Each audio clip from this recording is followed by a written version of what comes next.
এবং গণিত আমি এতটাই ভালোবাসি যে 2 তারিখে আমার সন্তান হয়েছে, আমার ছেলের নাম রেখেছে গণিত। Super level crazy. আমরা তো খুব খুশি যে টিউশনে পোস্টার মারতে না মারতে আমি টিউশনে পেয়ে গেছে, আমার তো মহা খুশি আমরা। সেখানে কিন্তু আমি ওই বিল্ডিং এর তখন কিন্তু 12 সালে এসে কিন্তু ওরা আমাকে পুরো বিল্ডিং দিয়ে দিস 5 তলা। উনি যখন প্রথম আমার কাছে আসেন উনি খুব ইন্টারেস্টিং একটা বই নিয়ে আসেন, যেটা দেখার পর আমার কাছে মনে হচ্ছে আরে আমি এই জিনিসটা তো কখনো আগে দেখি নাই। এটা গল্পের কোনো একটা প্রেক্ষাপটে আপনাদের কাছে আমি তুলে ধরবো। আসসালামু আলাইকুম প্রিয় দর্শক এবং শ্রোতা, আপনাদের সবাইকে আমন্ত্রণ জানাচ্ছি ব্র্যান্ডিং বাংলাদেশের আরও একটি এপিসোডে।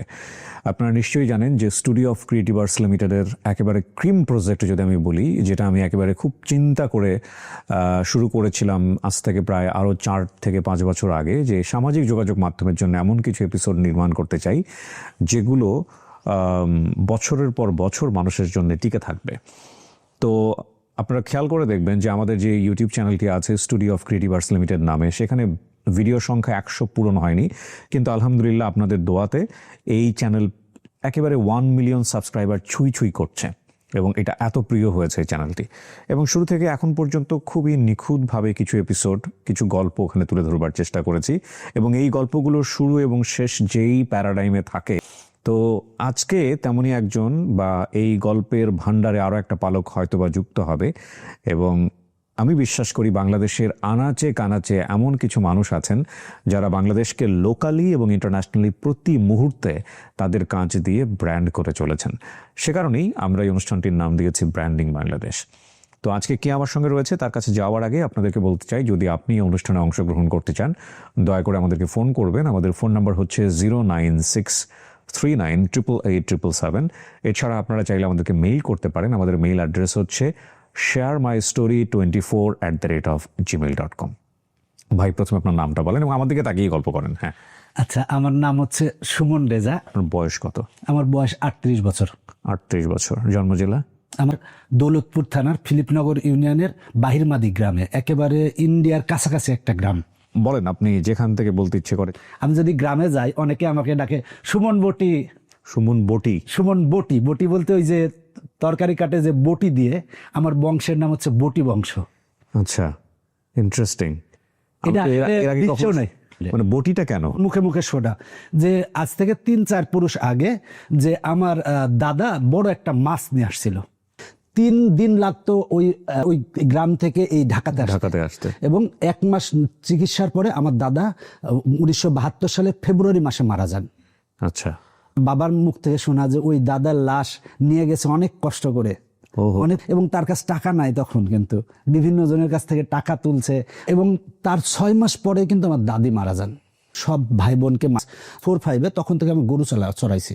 আর আমার বাবা কিন্তু ওই যে জমি ছিল কিছু, ওই জমি কিন্তু চাষ করতেন সব। আর আমি নিজেও ওই জমিতে যে ধান লাগানো, পাট লাগানো, এগুলো 3 ভাই 1 বোন বড়, তার আর ভাইদের মধ্যে আমি হচ্ছে বড়। আচ্ছা। তো সকালবেলা একেবারে ভোরবেলায় 4টা-5টার সময় ক্ষেত যখন সিজন থাকতো, তো যাদের জমি, বাবা পরিশ্রম করতো কারণ স্কুলের টিচার, স্কুলে ক্লাস নিত, নেওয়ার পরে বাবাও দেখা যাচ্ছে জমিতে কাজ করতাম। আমি বাবার সাথে বহুদিন কাজ করেছি এবং ওই যে মাঠে বসে দুপুরে বা বিকালে বাসার থেকে খাবার পাঠাই, ওই খাবারটা আসলে অন্য রকমের ছিল। ওই সময় কিন্তু হাতে রুটি পাঠাইতো। হাতে রুটি মানে যে কলাইয়ের যে রুটি আছে না, এই কলাইয়ের রুটি পাঠাইতো। আবার ওই যে খিচুড়ি, ওই যে ঢলঢলি খিচুড়ি যেটা বলে, এখন তো নিয়ে গেছি। আচ্ছা, সো আমি আপনাকে কিছুটা হলো মানে রিলেট করতে পারছি। জমিতে আমাদের এলাকায় বলে কামলা হওয়া। জি। তো যেটা হতো মা রান্না করে দিত, জি, হাত ভরে নিয়ে যেতাম খাবার। এগুলো আমার মেমোরিতে কিছুটা আপনার গল্প শুনে আসতেছে আর কি। জি বলেন। তারপর 1998 সালে সেই সময় কিন্তু ভয়াবহ বন্যা হয়। আরে 6 থেকে 10 পর্যন্ত আমার মাছ ধরা, গরু চড়ানো বা বাবার ক্যারাম খেলা, এগুলোর আমার খুব ভালো নেশা ছিল। কিছু সময় ফুটবল বা ক্রিকেটও খেলতাম। আর মাছ ধরার নেশা এতটাই পেয়ে বসছিল যে এক প্রকারের জাল পাওয়া যায়, কারেন্ট জাল বলে অনেক সময় বা অনেকে, তো ওই জাল আমি কিনা লাগবে, তো কোথাও পাচ্ছি না। একজন বললো যে ইন্ডিয়ায় গেলে ওই জাল পাওয়া যাবে। সেই সময় কিন্তু একেবারে ওদিক থেকে ইন্ডিয়া একেবারে খোলা ছিল। তো জাল কেনার নেশাতে আমার মাছ ধরা, যে আমার কথা হলো যে মাছ ধরতে হবে, বেশি মাছ পেতে হবে, তো আমি একবারে লুঙ্গি পরে ট্রলারে চলে গেলাম ইন্ডিয়ায়। ইন্ডিয়ার ওইখানে জলঙ্গি নামের একটা আছে, পাসপোর্ট নাই, ভিসা নাই, ভিসা পাসপোর্ট ছাড়া আমি ইন্ডিয়া চলে গেছি। তো ইন্ডিয়ায় যেয়ে আমি জাল কিনলাম, কেনার পরে মায়ের জন্য কিছু ওই কাঁসার বিভিন্ন প্লেট বা এটা ওটা কিনলাম। জাল কেনার পর আমার চিন্তা হচ্ছে আমাকে যদি ধরে নিয়ে যায় পুলিশে, আমার মাধ্যমিক বিদ্যালয় 2002 সালে জিপিএ পাই 4.50, সেই সময় কিন্তু পাস করছিল হচ্ছে 42%। মাত্র 42%? হ্যাঁ, পুরো বাংলাদেশে? হ্যাঁ, পুরো বাংলাদেশে। এবং জিপিএ পাস পেয়েছিল 317 জন। জিপিএ পাস তখন তো অনেক সোনার হরিণ। 2001 সালে প্রথম জিপিএ আসে ছিলাম। ওকে, মানে যশোর ক্যান্টনমেন্ট কলেজে ভর্তি হই, সেই সময় টপ কলেজ ছিল যশোর ক্যান্টনমেন্ট। হ্যাঁ আমি নিজেও বগুড়া ক্যান্ট পাবলিকে পড়েছি। ক্যান্টনমেন্ট কলেজে ভর্তি হই। কলেজে যখন পড়ছেন তখন থাকতেন কোথায়? মেসে থাকতাম। ও, মেসে থেকে? মেসে থাকতাম, এবং ওইখানে আমি কিন্তু মেসে থাকতাম। মেসে থাকার সময় অনেক টাকা তো লাগে আসলে। এখন আমার বাবা প্রাইমারি স্কুলে জব করে যাই হোক কয় টাকা পায়, আমাকে যতটুকু পারে দিত। বড় যে মামা, ফজলুল হক নাম, উনি আমাকে অনেক হেল্প করতো অনেক সময় টাকা দিয়ে, বা অনেক সময় আইডম হয়েছে যে আমার একটা সাইকেল কেনার দরকার, আমার পছন্দ, বা আমার বড় মামাকে নিটটা ফিল আপ করতো অনেক ক্ষেত্রে। ইন্টারে তো আমি সায়েন্সে পড়তেছি, তো ইন্টারে দেখা যাচ্ছে যে অনেক প্রাইভেট পড়তে হয়, অনেক টাকা লাগে।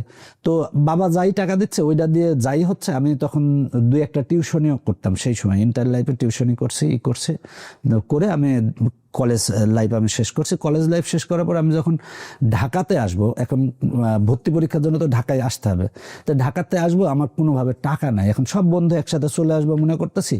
এখন বাবার সাথে থেকে আগের দিনও টাকা চাইলাম, তো বাবা বলতেছে 2-1 দিন সময় লাগবে। তা আমি চিন্তা করতেছি 2-1 দিন, পরের দিনই সবাই টিকিট কেটে চলে যাচ্ছে, আমি তখন কি করব? তো এমনি ম্যাচে থাকলে তো সবার একটা নির্দিষ্ট থাকে, ফ্যান থাকে, থাকে, তো সবার ফ্যান নিয়ে আসতেছিল। তো আমার একটা ফ্যান ছিল, আমি তখন ওইখানে সেই সময় আমি 600 টাকায় বিক্রি করে দিই। আমি ওই বাসের টিকিট কেটে আমি ঢাকাতে আসি কোচিং করার জন্য। কখনো কারো কাছে ধার করবো, এই জিনিসটা আমার কাছে খুব লজ্জাজনক। তা আমি চিন্তা করলাম যে ফ্যান দরকার হয় পরে যেয়ে কিনা যাবে, আমি ফ্যানটা বিক্রি করি।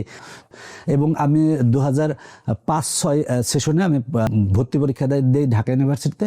মৃত্তিকা, পানি ও পরিবেশ বিজ্ঞান যে বিভাগ আছে, ওই বিভাগে আমি চান্স পাই প্রথম বছর। আর সেই সময় কিন্তু 2বার পরীক্ষা দেওয়া যেত। আমি কিন্তু গণিতকে খুব ভালোবাসতাম প্রথম থেকে, এবং আমি 6-এ খারাপ করছিলাম একবার। তারপর থেকে আমি গণিতে সবসময় 98, 99, 100 পেতাম। তো আমার ইচ্ছা যে আমি গণিতে পড়বো। তো আমি যে সাবজেক্টে ভর্তি হলাম, যে মৃত্তিকা, পানি ও পরিবেশ বিজ্ঞান, আমি ডিপার্টমেন্টে ভর্তি হয়ে থাকলাম। দ্বিতীয়বার পরীক্ষা দেওয়ার পরে আমি সাবজেক্ট পেলাম হচ্ছে পরিসংখ্যান, প্রাণ পরিসংখ্যান ও তথ্য পরিসংখ্যান। গণিত পাইনি আসলে, আমি ব্যর্থ, আসলে আমি পাইনি যে কারণে হোক। দ্বিতীয়বার আমি যখন আবার চান্স পাই, তখন ভর্তি হই, তখন আমাকে ফজলুল হক দিয়েছিল। থাকতো অঙ্ক ছিল, কম ছিল, যেহেতু আমার কাছে ভাল লাগতেছে না। আমি সেকেন্ড ইয়ার পর্যন্ত পড়ার পরে আমি চিন্তা করলাম যে আমি ভাল লাগতেছে না। আমি পরবর্তীতে প্রাইভেট ইউনিভার্সিটিতে গণিতে অনার্স এবং মাস্টার্স করছি। ঢাকা ইউনিভার্সিটিতে আপনি চান্স পাওয়ার পরে প্রাইভেট ইউনিভার্সিটিতে গেছেন শুধুমাত্র গণিত পড়ার জন্য? হ্যাঁ। আপনার বাবাকে কি বুঝাইলেন? বাবাকে আমি বুঝাইছি যে আমার এটা ভাল লাগে না। পরিসংখ্যানও তো অনেক ডিমান্ডেবল একটা সাবজেক্ট। না, ডিমান্ডেবল থাকে, এটাও ম্যাথ। প্রথমে ভর্তি হলাম, তারপরে আবার ভর্তি হয়েছে। আমার গণিতকে ভালো লাগে বলে আমি গণিতকে দেখতেছি। আমি সেকেন্ড ইয়ার পর্যন্ত পড়ছি, ফার্স্ট ইয়ারের ফাইনাল পরীক্ষা দিয়েছি, রেজাল্ট হয়েছে। যে যতই বলুক, আমার একটা নিজের থাকে না, যে প্যাশন থাকে, যে আমার এটা ভালো লাগার জায়গা। আমি সেই ভালো লাগার জায়গা পাচ্ছিলাম না। আমি গণিতে পড়লে আমি ভালো করব। আপনার ফ্যামিলি থেকেও তো ধরেন একটা সাপোর্ট করার মতো অবস্থা না। আমি যে কাজটা করি, যে সবাই কম্পিউটার কিনছে, আমি চিন্তা করলাম যে একটা আমার কম্পিউটার দরকার। কম্পিউটার হইলে হয়তো আমি আরো ভবিষ্যতে ভালো করব, বিভিন্ন কিছু ইনকাম করতে পারবো। আমি কম্পিউটার কেনার জন্য বাবার কাছে সেই কান্না। এখন বাবার কাছে তো টাকা নাই। বাবা সাবজেক্টও খারাপ না, দুটো সাবজেক্টই ভালো, কিন্তু আপনার প্যাশন ছিল গণিত, যে কারণে আপনি ঢাকা ইউনিভার্সিটিতে দুইটা সাবজেক্ট 2 বছর চান্স পাওয়ার পরে দুটোই আপনি কনসিডার করে প্রাইভেট ইউনিভার্সিটিতে যাচ্ছেন, কারণ আপনি ম্যাথই পড়বেন। হ্যাঁ। কোন ইউনিভার্সিটি চুজ করলেন? অনার্স পড়ছি বাংলাদেশ ইউনিভার্সিটি, আর মাস্টার্স করছি উত্তর ইউনিভার্সিটি। ইন্টারেস্টিং। এটা আসলে আমার কাছে ভালো লাগতো। ম্যাথে পড়ে মানুষ তো চিন্তা করে যে সাবজেক্টে পড়ছে সেটা পড়ে কি হবে। আমার ম্যাথ আমার কাছে ভালো লাগে, ম্যাথ আমার কাছে প্যাশন একটা। It's very important thing. জীবনে প্যাশন যেখানে, সেখানেই সময় দিবেন, এবং সেটা যদি পজিটিভ কিছু হয়, চিন্তা করেন না সেক্টর কোথায় আছে, সেক্টর আপনি বানাবেন, প্যাশন সেই লেভেলের হবে। কেন এই কথাটা বললাম গল্পের শেষে গিয়ে বলবো। আজ পর্যন্ত যারা দেখবেন যে পুরো পৃথিবীতে প্রভাবশালী নেতৃত্বে এসছে, কাজের জায়গা থেকে হোক বা যে কোনো জিনিস থেকে হোক, তারা কিন্তু তার প্যাশন দিয়ে হয়েছে। প্যাশন ছাড়া কোনো মানুষই তার ইউনিকনেসকে এক্সপ্লোর করতে পারে না। So it's a very important thing. Dhaka ইউনিভার্সিটির মতো জায়গাতে দুটো সাবজেক্টে চান্স পেয়ে, সে স্ট্যাটিস্টিক্সের মতো সাবজেক্টে চান্স পেয়েও সে কনসিডার করেছে ডিউ রেসপেক্ট কোথায় বাংলাদেশ ইউনিভার্সিটি র্যাঙ্কিং আর কোথায় ঢাকা ইউনিভার্সিটি র্যাঙ্কিং। সো চিন্তাই করতে পারেন আপনি, কিন্তু উনি ওনার প্যাশনকে অনুভাবে কনসিডার করেন। নট অনলি দ্যাট, পড়েছে এমন একটা সাবজেক্টে যেটার ফিউচার, স্ট্যাটিস্টিক্সের ফিউচার, এগুলো কিন্তু সেম। এবং ইউনিভার্সিটির সার্টিফিকেটের ভ্যালু যদি আমি চিন্তা করি তাহলে ডেফিনেটলি বাংলাদেশ ইউনিভার্সিটির চেয়ে ঢাকা ইউনিভার্সিটি অনেক বেশি এগিয়ে। গণিত আমি এতটাই ভালোবাসি যে 3 সন্তান, 2 তারিখে আমার সন্তান হয়েছে, আমার ছেলের নাম রেখেছে গুণ। আমার গণিত ভালো লাগে, সুপার লেভেল ক্রেজি। গণিত ভালো লাগে আমার। আমি এই লেভেলের ক্রেজি পাই নাই। ঠিক আছে, অনার্স মাস্টার্স ঢাকা ইউনিভার্সিটির সার্টিফিকেট বাদ দিয়ে দিলাম, কিন্তু আপনি ছেলের নাম রেখে দিলেন গণিত। এখন আমার ভালো লাগে। এখন কথা হলো যে আমি গণিত ভাবি আপত্তি করে নাই এতে? হ্যাঁ করছে, তাকে আমি পজিটিভ দিক বুঝাইছি আগে, তারপরেও অনেক ক্ষেত্রে অনেক বোঝানোর পরে তারপরে মানছে যে না থাক, যেহেতু পছন্দ করে। বড় ছেলেটাও গণিত নামে ডাকে এখন, আমার ভালো লাগে আসলে। বিউটিফুল। ওকে, সো বাংলাদেশ ইউনিভার্সিটিতে পড়ার পরে মাস্টার্স করলেন উত্তর ইউনিভার্সিটি এবং গণিতেই করলেন। রেজাল্ট কি হলো? আমার বাংলাদেশ ইউনিভার্সিটি থেকে আমার গণিতে হচ্ছে 3.27 গণিতে রেজাল্ট, আর মাস্টার্স হচ্ছে 3.67। ওকে, আউট অফ 4। জি, 6 সালের টিউশনি পাওয়া অনেক টাফ, কিন্তু আমরা 3 বন্ধু এক রুমে থাকতাম। কি করা যায় তো আমরা 3 বন্ধুই পোস্টার ছাপালাম, 3 জনের নাম দিয়ে। এবার পোস্টার আমরা মারতে শুরু করলাম, যে আমার একেবারে শেওড়াপাড়া বাস স্ট্যান্ড থেকে একেবারে 60 ফিট পর্যন্ত পোস্টার মারতে মারতে আমরা ওইখান 60 ফিট পর্যন্ত গেছি। এর মধ্যে ফোন আইছে যে আপনারা আসেন, একটা টিউশনি আছে। আমরা তো খুব খুশি যে টিউশনি পোস্টার মারতে না মারতে টিউশনি পেয়ে গেছে, আমার তো মহা খুশি আমরা। তো 3 জনই দৌড়ায় চলে আসি, একেবারে দৌড়াতে যে যাই হোক ভাই এই জায়গায় পোস্টার লাগেছেন, পোস্টার তোলেন। আমরা 3 বন্ধু এখন পোস্টার তো ছোটকালে যতই হোক পোস্টার এত সুন্দর করে লাগাইছি, এখন পোস্টার আমি কেমনে তুলবো? আস্তে আস্তে আমরা পোস্টারটা তুললাম। আমরা 3 জনের মধ্যে এখন মনে করেন যে একটা বন্ধু আছে জাপানে, সে জাপানের নাগরিকত্ব পেয়েছে, আমি একজন, আর আরেকজন হচ্ছে একটা প্রাইভেট ইউনিভার্সিটির ফার্মেসি ডিপার্টমেন্টের associate professor. Beautiful memory. 100 poster মারিছি নিজেরা, তারপরে 200 পোস্টার মারিছি। এরপরে কারণ ওই খামার বাড়িতে নামলে 2 টাকা লাগবে, এখন আমি 1 টাকা বাঁচানোর জন্য আমি ওইখানে নামতাম, নেমে হাঁটতে আসতাম, এসে আমি পড়াইতাম। এর আগেও আমি টিউশনে করছি, সেই সময় 200-100 টাকায় টিউশনে করছি, কিন্তু আমি তখন ওই 500 টাকা আমার কাছে অনেক বড় মনে হতো। পড়াইতে হয়তো সপ্তাহে 7 দিনে। ওই টিউশনের থেকে আমি 700 টাকার আর একটা টিউশনি পেলাম। অনেকগুলা টিউশনি করতেছি, ভালো লাগে। একটা স্কুলে বিকালে ভাড়া নিলাম, স্কুল শেষ হয়ে যায় ওই 4টার থেকে আমি 9টা-10টা পর্যন্ত ওইখানে ব্যাচের মতো পড়াবো। 25-30 জনকে ডেকে নিয়ে আসছি, স্টুডেন্ট বা আমার পরিচিত, ওদেরকে ডেকে নিয়ে এসে বোর্ড মার্কার রাখছে যে আমার ওরিয়েন্টেশন ক্লাস, বোর্ডে লিখে ক্লাস নিছি, এরকম আমি কখনো নেই নাই। তো ওরিয়েন্টেশন ক্লাসে আমি বিভিন্ন কিছু বলতেছি বলে আমি বোর্ড একেবারে লিখে একেবারে ভরে, পরে দেখি যে লেখা দেখতেছি পার্মানেন্ট মার্কার। এরপরে আমি আস্তে আস্তে ওইখানে আমি পড়াতাম, অনেকগুলো ব্যাচ পড়াচ্ছি। ব্যাচ পড়াতে আমার মনে হলো যে ওরা দেখা যাচ্ছে যে বিকালে দেয়, অনেক সময় সকালে তো অনেক স্টুডেন্ট পড়তে চায়। আমার ওইখান থেকে এক জায়গা থেকে প্রতিষ্ঠান ভাড়া নেওয়ার জন্য কথা বলতে গেলাম। ভাড়া দিতে হবে 8,000 টাকা, আর 30,000 টাকা দেবে অ্যাডভান্স। তো এখন সেই সময় তো 2008 সালে তো 30,000 টাকা অ্যাডভান্স দেওয়া অনেক টাফ। আপনি কি তখনও ছাত্র? তখন আমি ছাত্র। ঠিক আছে, আমি ফাইনাল করছি। কোথায় এটা মিরপুর শেওড়াপাড়াতে। 30,000 টাকা অ্যাডভান্স দিতে হবে, আমার কাছে 30,000 টাকা নাই। টিউশনে করতেছে, আমার ইউনিভার্সিটির খরচ বা আমার ফ্যামিলিকে দিতেছে, দিয়ে আমার ওটা খরচ হয়ে যায়। 1 তারিখে উঠতে হবে, উনি একেবারে 28 তারিখে আমাকে খুঁজতে আইছে, যে অ্যাডভান্স দেওয়ার কথা ওনার 20 তারিখে আমাকে খুঁজতে আইছে। যেভাবে হোক নিয়ে আমিও তাকে ম্যানেজ করে দিলাম। নতুন কোচিং এ যখন উঠলাম তখন তো শুধু একটা বাথরুম আর একটা ওদের মানে ছিল, ডাইনিং টাইপের ছিল, ওইটাকে আমি ক্লাসরুম বানাইছি। এখন ম্যাথে আমি বাদ দিয়ে, কারণ আমার টাকাটা সেভ হবে, তো আমি বিকালে আর সকালে পড়াতাম, রাত্রে দিতাম, বাথরুমটা পরিষ্কার করতাম, করে ওইখানে আমি 4টা বেঞ্চ একসাথে করে আমি ঘুমাইতাম। ওই ইউনিভার্সিটি ক্লাস করছি, স্টুডেন্ট পড়াইছি, কারণ স্টুডেন্ট পড়ানো কিন্তু অনেক কষ্টের, কথা বলা অনেক কষ্টের। এত ক্লান্তি আসতো যে আমি ওই বিছানা পাড়ারও সময় পাইতাম না। ওই মানব কল্যাণ বিজ্ঞান আইসে 15 বার, তার মানে কি স্বদেশপ্রেমী দেওয়ার সম্ভাবনা বেশি। সুতরাং আমি ওইটাকে 1 নম্বরে দিলাম, কিন্তু দেখা যাচ্ছে ঢাকা বোর্ড বা কিছু কিছু বোর্ড তো প্রশ্ন অনেক সময় পরিবর্তন কঠিন করে।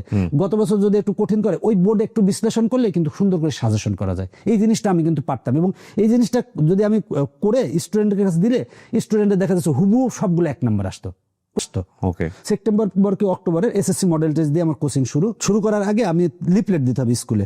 তো আমি লিখছি যে প্রথম যে মডেল টেস্টে ফার্স্ট হবে, প্রথম পুরস্কার কম্পিউটার দিব, দ্বিতীয় পুরস্কার দিয়েছি নোকিয়া মোবাইল, তৃতীয় পুরস্কার কি যেন লিখছি না। কিন্তু আপনি দিবেন কোত্থেকে? আপনার পকেট? আমি জানি যে আমি স্টুডেন্ট পাবো।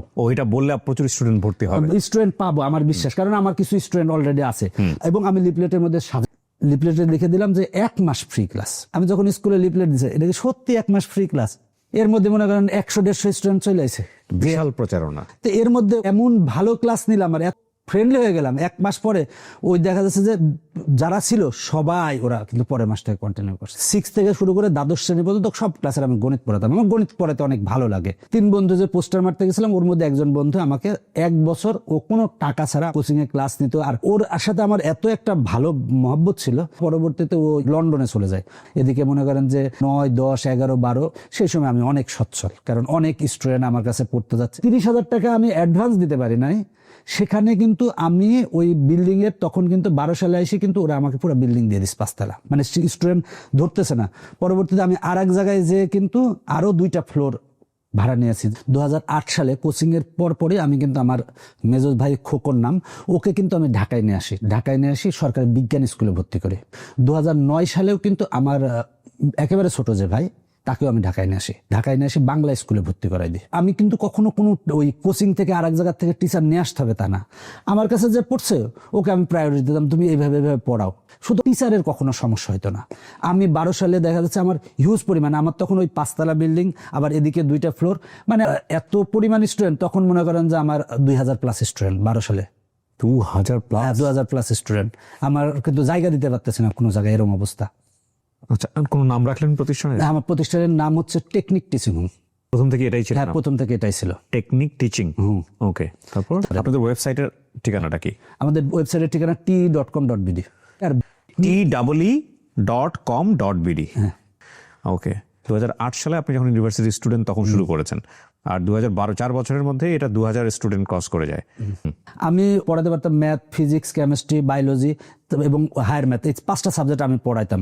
তা আমি তো সব ব্যাচে ক্লাস নিতে পারতাম না। তো মাঝে মাঝে চিন্তা করতাম যে আমি যদি রোবট হইতাম, আমি যদি কিছু সিডি বানালাম, মানে আমার ক্লাস দিয়ে রেকর্ডিং সিডি বানালাম। তো সিডি চলতো, তখন সিডি চলতো। তো সিডি বানায় আমি ওই দেখা যাচ্ছে আমার সিডিতেই অনেক সময় আমি ক্লাসরুমে চালাই দিতাম, এক রুমে ক্লাসরুমে চালাই দিয়ে ওরা দেখতো। ব্যাপারটা হচ্ছে যে প্রত্যেকটা ক্লাসে একটা করে সিডি দিয়ে দিত, চালাই দিয়ে একজনকে দাঁড় করে রাখছি, তুমি দাঁড়াও আর ক্লাস নিয়েছি। সিডির থেকে আমি দেখা যাচ্ছে যে আমি চিন্তা করলাম এগুলা যদি আমি আস্তে আস্তে অনলাইনে আপলোড করা যায় কিনা। তা আমি কিছু কিছু ক্ষেত্রে, তখন অনলাইন অতটা না জনপ্রিয় না, কিন্তু 15 সালের দিকে আমি কিছু অনলাইনে ভিডিও আপলোড করলাম। অনলাইনে তখন ইউটিউব তখন মোটামুটি হচ্ছে, তাই ইউটিউবে আপলোড করলাম 15 সালে। স্টুডেন্টে বলতাম আমি যদি না থাকি তোমরা দেখো। আপনার ইউটিউবের চ্যানেলটার নাম কি? আমার ইউটিউবের চ্যানেলের নাম technique easy education. Technique easy. তখন আমি নাম দেওয়া যায়, তখন আমি ওই যে সহজভাবে যেহেতু গণিত পড়াই তা আমি টেকনিক ইজি এডুকেশন রাখলাম। এটা কত সালে দিয়েছেন? 2015? না, আমি যখন 2015 সালে চ্যানেল খুলি, 2018-তে হ্যাঁ চ্যানেল খুলে ভিডিও দিচ্ছি ফেসবুকে, ইউটিউবে।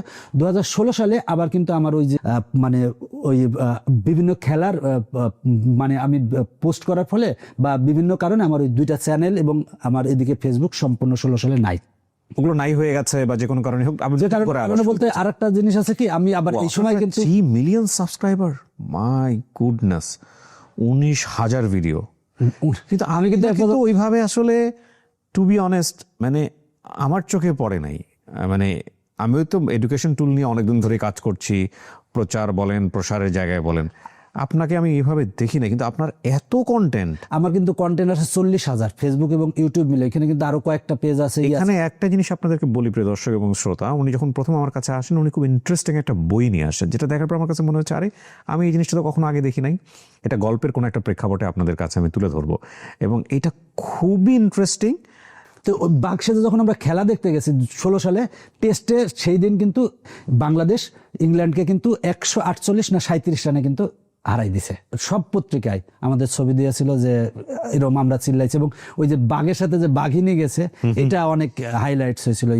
16 সাল মিনিমাম হলেও 6 থেকে 7 বার আমি ফেসবুক ইউটিউবে যে কারণে হোক হ্যাকিং বা আমার পেজ টেজ সব নষ্ট হয়ে গেছে। 16 সালে আমার দেখা যাচ্ছে যে এত স্টুডেন্ট, আমি মানে তখন কি বলবো, আমি কাঁপতেছি। এমন হয়েছে যে আগুন দেখে এখন আমার বাসার থেকে ফোন দিচ্ছে, সবাই ফোন দিচ্ছে, আমি মনে করেন অজ্ঞান হয়ে গেছি এরকম অবস্থা। যে আগুন এখন আমার তিলে তিলে তৈরি করা প্রতিষ্ঠান, যে প্রতিষ্ঠানকে আমি আমার সন্তানের মতো, আমার জীবনের সবকিছু কিচ্ছু বাদ না, এখানে শীট কম্পিউটার যা ছিল সব পড়ে গেছে। আগুন লাগার ফলে ওই বিল্ডিংটা একেবারে খারাপ অবস্থা হয়ে গেল, মানে একেবারে আর চলার যোগ্য না। এমনি একটু পুরান বিল্ডিং ছিল, তো ওইখানে কিন্তু 3 তলা 4 তলা আরেকটা বিল্ডিং নিয়ে আছে। 2017 সালের ডিসেম্বর মাসে আমার একজনের সাথে পরিচয় হলো যে আমি ভিডিও করতে চাই, 25,000 টাকা কন্ট্রাক্ট হলো, 10টা ভিডিও করে দেবে। তো শ্যুট করার পরে আমি তখন আবার নতুন করে চ্যানেল খুলে আমি 2018 সালের 24শে জানুয়ারি ওই ভিডিও 25টা আপলোড দিলাম। ওই যে ছেলেটা ওদের ওই ভিডিও করতে আসছিল ওই ছেলেটাকে বললাম যে আমি যদি ক্যামেরা কিনে দিই তুমি আমার ভিডিও করতে পারবে নাকি? ও নাকি এডিট করতে পারে, ওকে এডিটর হিসেবে রাখলাম। ও এডিট করবে, ভিডিও করবে, ওর হলো বেতন হচ্ছে 50,000 টাকা। 50,000? হ্যাঁ। কত সালে? এটা 2018 সালে। এখানে বুঝতে পারতেছেন যারা ভিডিও এডিটর বা যারা খুব ভালো কোয়ালিটিফুল তাদের স্যালারি কত হইতে পারে। 2018 সালে কিন্তু এটা, তার মানে 2025 কি আছে এখন আপনার প্রতিষ্ঠান? হ্যাঁ, এখন আছে। এখন আছে, এখন এখন আর আমার ভিডিও এডিট করছে। লাস্ট 3 মাসে বইয়ের জন্য ভিডিও করে দিবে, 3 মাসে ওর সাথে কন্ট্রাক্ট 3.5 লাখ টাকা শুধু এডিট করে দিবে। বাংলাদেশের ছেলেমেয়েরা যখন বলে যে চাকরি পাই না, কাজ পাই না, এই যুগে যদি কেউ এই কথা বলে এবং তার হাতে যদি একটা সেলফোন থাকে বা সেলফোন কেনার যদি ক্যাপাবিলিটিস থাকে, if it is touch mobile, বিশ্বাস করেন আপনি অন্ধকার যুগে বসবাস করতেছেন। মানে আলোর যুগে এসে আপনি অন্ধকার যুগে বসবাস করতেছেন। I am sorry to say, আপনার দ্বারা আসলে হবে না। আপনাকে একটু আঘাত দিতে চাই, কারণ ওই যে রবীন্দ্রনাথের খুব সুন্দর একটা কথা আছে, ওরে নবীন ওরে আমার কাঁচা, আধ মরাদের ঘা মেরে তুই বাঁচা। আপনি আসলে আধ মরা না, পুরোটাই মরে আছেন, আপনাকে বাঁচানো খুব মুশকিল। ভাই, এই যুগে কাজের অভাব, এই যুগে কাজ পাচ্ছে না, বিয়ন্ড ইম্পসিবল। ওই যুগটাই নাই একাডেমিক্যালি পড়াশোনা করে তারপরে আপনি একটা চাকরির জন্য স্যান্ডেল ক্ষয় করবেন। এবং আপনার যদি কোয়ালিটি থাকে, বিশ্বাস করেন আপনাকে খোঁজার জন্য 1000টা কোম্পানি আছে। এটা কথা, ওকে হায়ার করলেন, ও ভিডিও তৈরি করে। আমি একটা ক্যামেরা কিনে দিলাম। এখন এমন হচ্ছে যে ও সকাল 7টায় শুরু করছে, রাত 12টা পর্যন্ত ক্লাস নিচ্ছে। এখন 12টার সময় একজন ক্লাস নিতে যাচ্ছে। 1000 video technique easy education YouTube চ্যানেলে, 19,000 ভিডিও। এই 19,000 ভিডিওর প্রায় 3 মিলিয়ন সাবস্ক্রাইবার। ফ্যাক্ট, এই 19,000 ভিডিও না, আপনি হয়তো 19,000 ভিডিও জীবনে, ফ্যাক্ট অন্য একটা জায়গাতে, যেটা আমি একটু পরেই বলবো। বেশ কিছু বই এখানে এসছে এবং এটা আপনাদের জীবন দশায় কাজে লাগবে, এই চ্যানেলটাও কাজে লাগবে ইনফ্যাক্ট। তো ভিডিও নিয়মিত করতেছি আর আপলোড করতেছি, ফেসবুকেও করতেছি, ইউটিউবেও করতেছি। নিয়মিত আমি ভিডিও দিচ্ছি, ভিডিও প্রতিদিন আমার এরকম হয়েছে যে প্রতিদিন আমি 20টা, 30টা, 35টা, 40টা যা ভিডিও আমরা আপলোড দিই। পড়াশোনার ভিডিও সব একেবারে, আর ক্লাস 5 থেকে একেবারে দ্বাদশ শ্রেণী পর্যন্ত আমার সব গণিত ক্লাস থাকবে। কোচিংয়ের থেকে যা ইনকাম হয় ওই ইনকাম আমি এখানে হিউজ ইনভেস্ট করতেছি, যে আমার যত যাই হোক ডিজিটালি আমি বাংলাদেশের মানুষ বিনামূল্যে পড়ুক। এই গ্লাস বোর্ডে আমরা ক্লাস নিলাম, তখন করোনার সময় যখন 20 সাল হলো, তখন আমি চিন্তা করলাম যে করোনার সময় তো সব বন্ধ, এখন আমি স্টুডেন্টকে কি করব। ওই সময় আমি এডিটরকে বলছি যে তুমি আমার বাসা, করোনার সময় টানা 8 মাস 16 ঘন্টা করে ক্লাস নিয়েছি। এবং আপনি দেখেন ইউটিউবে কিন্তু আমার 5,000+ ক্লাস আছে, আমার একার। আপনি যে 19,000 ভিডিও দেখতেছেন, আমার কিন্তু আরো 7-8টা চ্যানেল আছে। এই চ্যানেলগুলো মিলিয়ে কিন্তু আমার প্রায় 40,000 ভিডিও আছে, তার মধ্যে আমার 5,000+ ভিডিও আছে। হিউজ। ক্লাস 9-10 গণিত সার্চ দেন, দেখেন আমার ক্লাস আসবে। এবং আমার সম্পূর্ণ ফ্রি ক্লাস আছে, পুরা বইয়ের একেবারে A to Z, 6 থেকে একেবারে দ্বাদশ শ্রেণী পর্যন্ত যে কোনো ক্লাসের ভিডিও আমার ফুল ক্লাস ফ্রি আছে। লাভ কি এতে? আমার স্টুডেন্ট উপকৃত হবে, এটাই আমার লাভ। This man is super crazy. My goodness.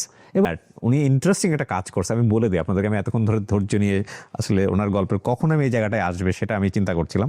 একটু দেখাই আপনাদেরকে একটা ইন্টারেস্টিং বিষয়, আপনাদেরকে বলি। সেটা হচ্ছে উনি প্রথমে আমাকে এই বইটা দিয়ে দিয়েছে, এই বইটা।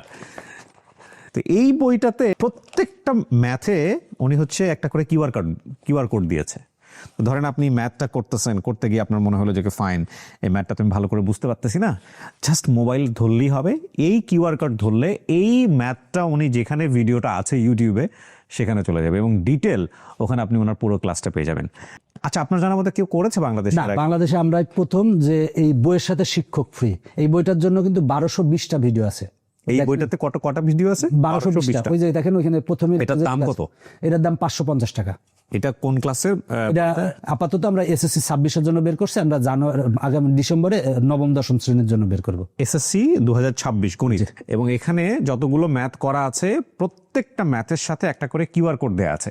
কিউআর কোড জিনিসটা নিশ্চয়ই আপনারা বোঝেন, যে ভিডিওতে আপনারা দেখতে পাচ্ছেন। এই কিউআর কোডে আপনি জাস্ট মোবাইলটা ধরার সঙ্গে সঙ্গে আপনার মোবাইল ইন্টারনেট থাকলেই এইটার উপরে যে ভিডিওটা আছে ওনার ইউটিউব চ্যানেলে, বড় যে ক্লাসটা আছে, সেখানে গিয়ে আপনার ডিটেল একদম বলে দেওয়া আছে, যেটা আমার কাছে খুব ইন্টারেস্টিং মনে হয়েছে। এটাকে উনি বলছেন যে বাংলাদেশে এই প্রথম বইয়ের সাথে শিক্ষক ফ্রি, এবং এটা পূর্ণাঙ্গ ডিজিটাল সহায়ক বই। আপনি এরকম বই কতগুলো করেছেন? আমরা সব সাবজেক্টেরই করছি, 25টা সাবজেক্টের। এখানে আছে অনেকগুলা সাবজেক্টে, এখানে ফিজিক্স, কেমিস্ট্রি, আমরা মানে সব সাবজেক্ট, সায়েন্স, কমার্স, আর্টসের সবগুলা সাবজেক্টেরই বই করছি।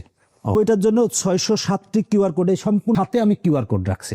এবং এই কিউআর কোডটা অন্যরা চাইলেও করতে পারবে না, আমার পারসেপশন থেকে বলছি, আমার খুব নলেজ নাই, যদি থাকে আপনারা শেয়ার করেন। এতগুলো ভিডিও আসলে কোন প্রতিষ্ঠান করেছে এই 19,000 20,000 ভিডিও?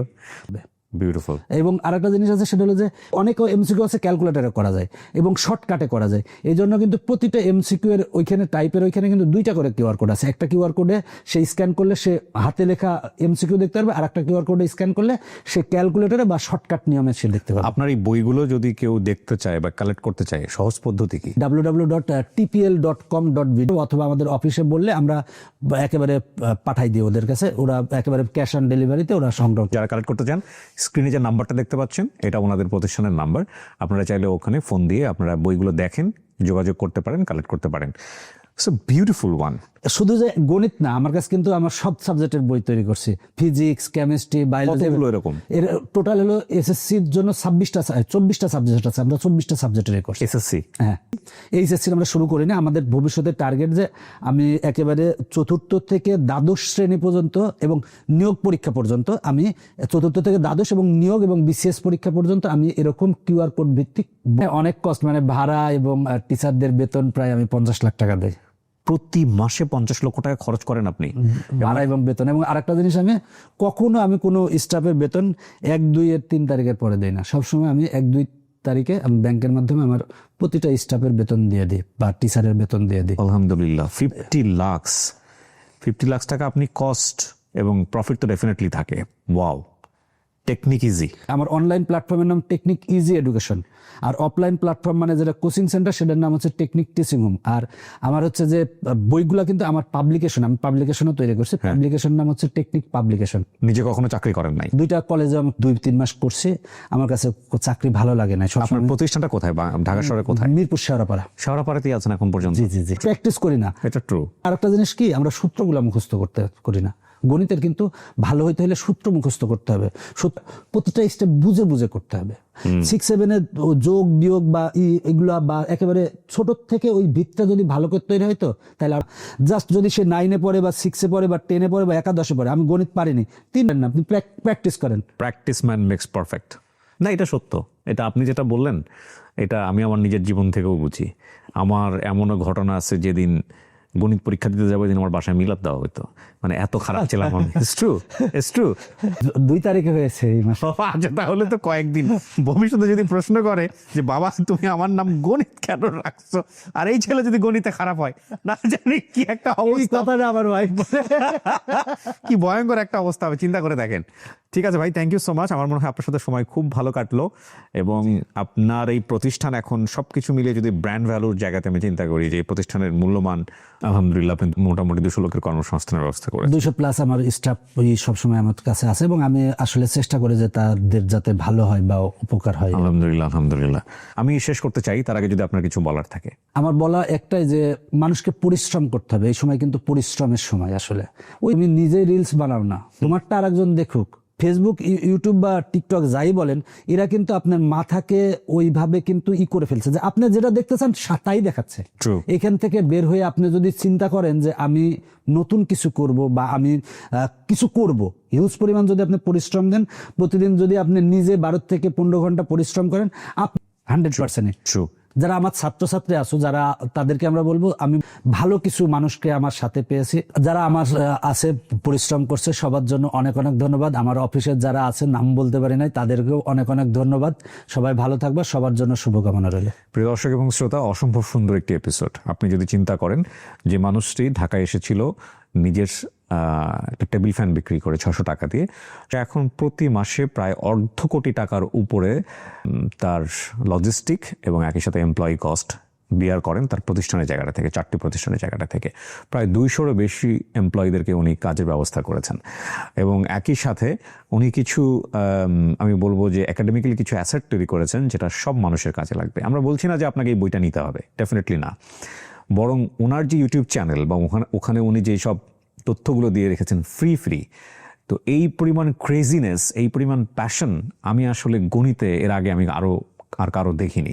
আজকে এখানে সুমন ভাই তার যে অসম্ভব সুন্দর গল্পটা এখানে উপস্থাপন করলেন, আমরা শুধু একটা জিনিসই, যেটা আমি গল্পের মাঝখানে বলেছিলাম, যে এই যে প্যাশন বা ক্রেজিনেস, এটা কিভাবে মানুষের জীবনকে ফ্লারিশ করতে পারে।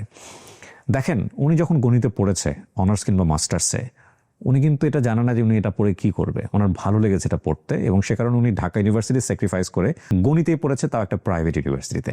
সুতরাং জীবনে প্যাশন যেটাতে আছে, ভালোবাসা যেটাতে আছে, সেটার পেছনে লেগে থাকুন। আপনাকে অন্তত রুটি রুজির কথা চিন্তা করতে হবে না। এমনও হতে পারে আপনি 1000 লোকের কর্মসংস্থানের ব্যবস্থা করবেন। অনেক ভালো থাকুন। আজকের মতো এখানেই শেষ করছি। আসসালামু আলাইকুম।